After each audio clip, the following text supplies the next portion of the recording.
কথোপকথনের সময় সেন্টেন্সের শেষে যে একটি সমর্থনসূচক প্রশ্ন সংযোগ করা হয় বা জুড়ে দেওয়া হয় তাকে আমরা ট্যাগ কোয়েশ্চেন বলে থাকি। অর্থাৎ যখন আমরা কথোপকথন করি তখন আমরা সেই কথোপকথনের শেষে যে একটি সমর্থনসূচক অর্থাৎ সেই কথোপকথনের সাথে সমর্থনসূচক যে কোয়েশ্চেনটা আমরা যোগ করে দিই তাকে আমরা ট্যাগ কোয়েশ্চেন বলি। যদি এখানে একটা উদাহরণ দেই যে দে লিভ ইন ঢাকা,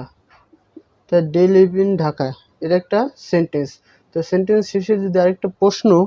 অর্থাৎ এই সেন্টেন্সের সাথে সমর্থনসূচক একটা প্রশ্ন যদি আমরা জুড়ে দিই যে দে লিভ ইন ঢাকা যদি লিখি, এটা যেহেতু একটা প্রেজেন্ট টেন্সে আছে সেহেতু আমরা লিখতে পারি ডোন্ট দে, অর্থাৎ তাই নয় কি তারা ঢাকায় বসবাস করে, তাই নয় কি, অর্থাৎ এইভাবে আমরা